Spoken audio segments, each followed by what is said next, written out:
Chapter 3, Part 4 of Apologia Pro Vita Sua, by John Henry Cardinal Newman. Such was about my state of mind on the publication of Tract 90 in February 1841. I was indeed in prudence taking steps towards eventually withdrawing from St. Mary's, and I was not confident about my permanent adhesion to the Anglican Creed; but I was in no actual perplexity or trouble of mind. Nor did the immense commotion consequent upon the publication of the Tract unsettle me again, for I fancied I had weathered the storm. As far as the Bishops were concerned, the Tract had not been condemned; that was the great point, and I made much of it. To illustrate my feelings during this trial, I will make extracts from my letters addressed severally to Mr. Bowden and another friend, which have come into my possession. 1. March 15th. The Heads, I believe, have just done a violent act. They have said that my interpretation of the Articles is an evasion. Do you think this will pain me? You see, no doctrine is censured, and my shoulders should manage to bear the charge. If you knew all, or were here, you would see that I have asserted a great principle, and I ought to suffer for it, that the Articles are to be interpreted not according to the meaning of the writers, but, as far as the wording will admit, according to the sense of the Catholic Church. 2. March 25th. I do trust I shall make no false steps, and hope my friends will pray for me to this effect. If, as you say, a density hangs over us, a single false step may ruin all. I am very well and comfortable, but we are not yet out of the wood. 3. April 1st. The Bishop sent me word on Sunday to write a letter to him instanter, so I wrote it on Monday. On Tuesday it passed through the press, on Wednesday it was out, and to-day, Thursday, it is in London. I trust that things are smoothing now, and that we have made a great step is certain. It is not right to boast, till I am clear out of the wood; that is, till I know how the letter is received in London. You know, I suppose, that I am to stop the Tracts; but you will see in the letter, though I speak quite what I feel, yet I have managed to take out on my side my snubbing worth, and this makes me anxious how it will be received in London.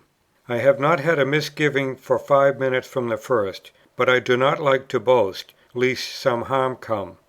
4. April 4th. Your letter of this morning was an exceedingly great gratification to me, and it is confirmed, I am thankful to say, by opinion of others. The Bishop sent me a message that my letter had his unqualified approbation, and since that he has sent me a note to the same effect, only going more into detail. It is most pleasant too to my feelings to have such a testimony to the substantial truth and importance of No. 90, as I have had from so many of my friends, from those who, from their cautious turn of mind, I was least sanguine about. I have not had one misgiving myself about it throughout, and I do trust that what has happened will be overruled to subserve the great cause we all have at heart. May 9th. The Bishops are very desirous of hushing the matter up, and I certainly have done my utmost to cooperate with them, on the understanding that the Tract is not to be withdrawn or condemned. Upon this occasion several Catholics wrote to me. I answered one of my correspondents in the same tone. April 8th. You have no cause to be surprised at the discontinuance of the Tracts. We feel no misgivings about it whatever, as if the cause of what we hold to be Catholic truth would suffer thereby. My letter to my Bishop has, I trust, had the effect of bringing the preponderating authority of the Church on our side. No stopping of the Tracts can, humanly speaking, stop the spread of the opinions which they have inculcated. The Tracts are not suppressed. No doctrine of principle has been conceded by us, or condemned by authority. The Bishop has but said that a certain Tract is objectionable, no reason being stated. I have no intention whatever of yielding any one point which I hold on conviction, and that the authorities of the Church know full well. In the summer of 1841 I found myself at Littlemore without any harass or anxiety on my mind. I had determined to put aside all controversy, and I set myself down to my translation of St. Athanasius; but between July and November I received 3 blows which broke me. 1. I had got but a little way in my work, when my trouble returned on me. The ghost had come a second time. In the Arian history I found the very same phenomena, in a far bolder shape, which I had found in the Monophysites. I had not observed it in 1832. Wonderful that this should come upon me! I had not sought it out. I was reading and writing in my own line of study, far from the controversies of the day, on what is called a metaphysical subject. But I saw clearly, that in the history of Arianism, the pure Arians were the Protestants, the semi-Arians were the Anglicans, and that Rome now was what it was then. The truth lay not with the Via Media, but with what was called the extreme party. As I am not writing a work of controversy, I need not enlarge upon the argument. I have said something on the subject in a volume, from which I have already quoted. 2. I was in the misery of this new unsettlement, when a second blow came to me. The Bishops, one after another, began to charge against me. It was a formal, determined movement. This was the real understanding, that, on which I had acted on the first appearance of Tract 90, had come to naught. I think the words which had been used to me were, that perhaps 2 or 3 of them might think it necessary to say something in their charges. But this time they had tided over the difficulty of the Tract, and there was no one to enforce the understanding. They went on this way, directing charges at me, for 3 whole years. I recognized it as a condemnation.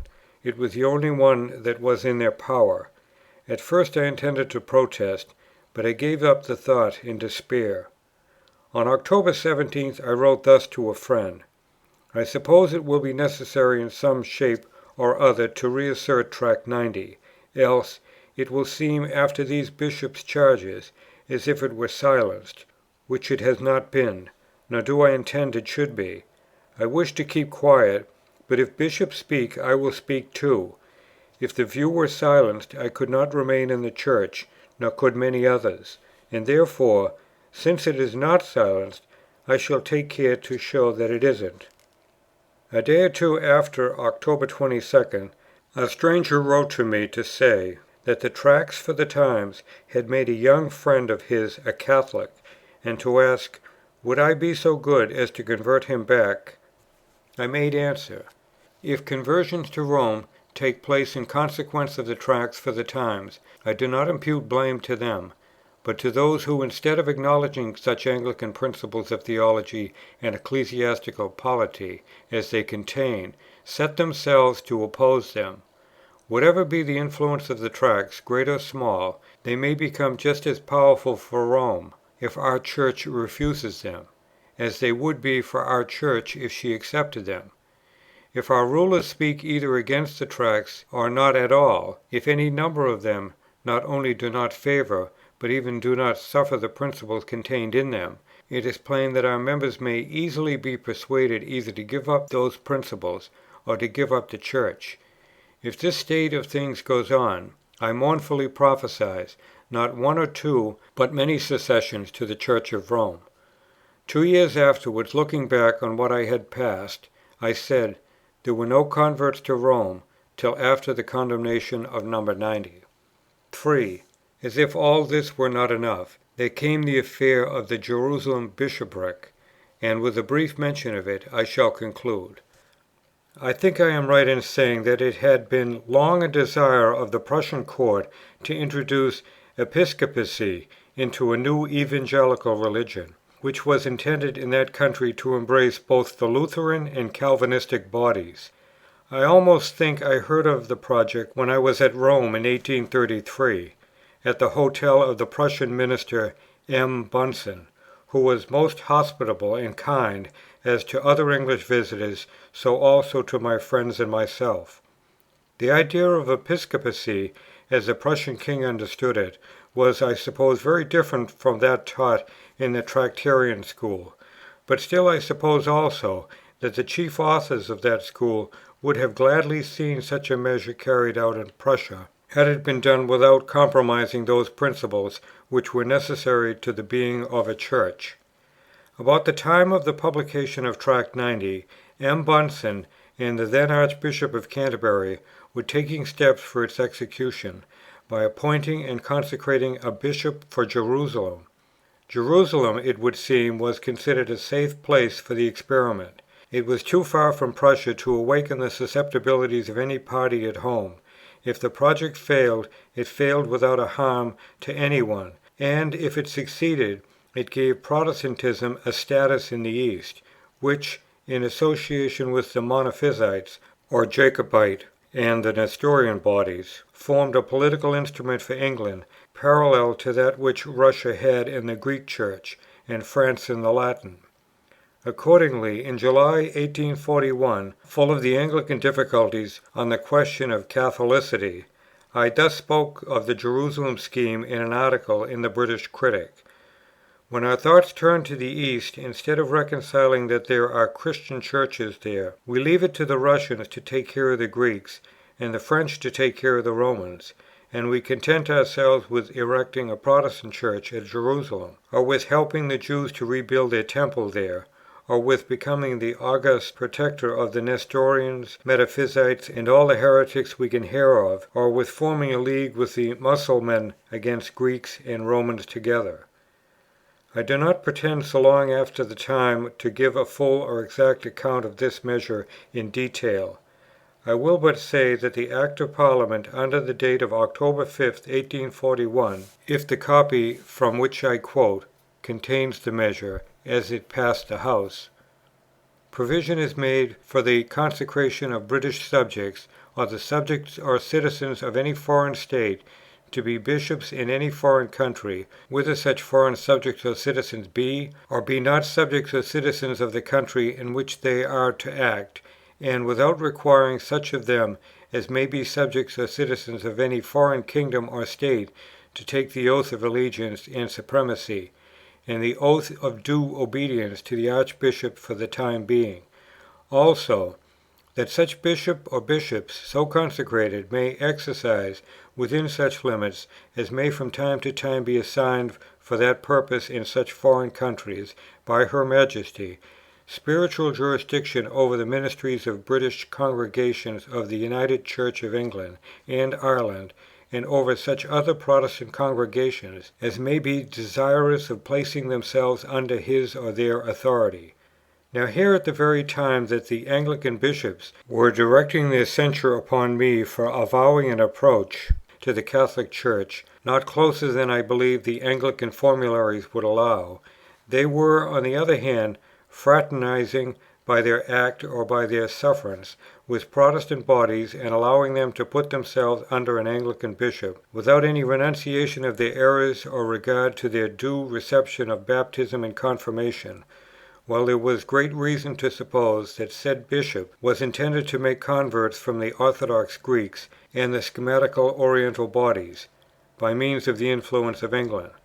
This was the third blow, which finally shattered my faith in the Anglican Church. That Church was not only forbidding any sympathy or concurrence with the Church of Rome, but it actually was courting an intercommunion with the Protestant Prussia and the heresy of the Orientals. The Anglican Church might have the apostolical succession, as had the Monophysites, but such acts as were in progress led me to the gravest suspicions, not that it would soon cease to be a Church, but that since 16th century it had never been a Church all along. On October 12th, I thus wrote to Mr. Bowden: "We have not a single Anglican in Jerusalem, so we are sending a bishop to make a communion, not to govern our own people. Next, the excuse is, that there are converted Anglican Jews there who require a bishop. I am told there are not half a dozen. But for them the bishop is sent out, and for them he is a bishop of the circumcision."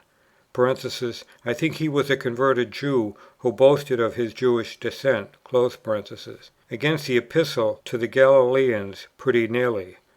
Thirdly, for the sake of Prussia, he is to take under him all the foreign Protestants who will come, and the political advantage will be so great from the influence of England, that there is no doubt they will come. They are to sign the Confession of Augsburg, and there is nothing to show that they will hold the doctrine of baptismal regeneration.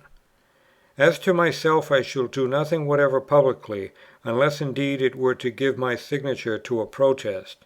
But I think it would be out of place in me to agitate, having been in a way silenced. But the Archbishop is really doing most grave work, of which we cannot see the end. I did make a solemn protest, and sent it to the Archbishop of Canterbury, and also sent it to my own Bishop, with the following letter. It seems as if I were never to write to your Lordship without giving you pain, and I know that my present subject does not specially concern your Lordship, yet after a great deal of anxious thought I lay before you the enclosed protest. Your Lordship will observe that I am not asking for any notice of it, unless you think that I ought to receive one. I do this very serious act in obedience to my sense of duty. If the English Church is to enter on a new course and assume a new aspect, it will be more pleasant to me hereafter to think that I did not suffer so grievous an event to happen, without hearing witness against it. May I be allowed to say that I augur nothing but evil, if we in any respect prejudice our title to be a branch of the Apostolic Church. That article of the Creed, I need hardly observe to your Lordship, is of such constraining power, that if we will not claim it, and use it for ourselves, others will use it in their own behalf against us. Men who learn whether by means of documents or measures, whether from the statements or the acts of persons in authority, that our communion is not a branch of the one Church, I foresee with much grief will be tempted to look out for that Church elsewhere. It is to me a subject of great dismay, that as far as the Church has lately spoken out on the subject of the opinions which I and others hold, those opinions are not merely not sanctioned, for that I do not ask, but not even suffered.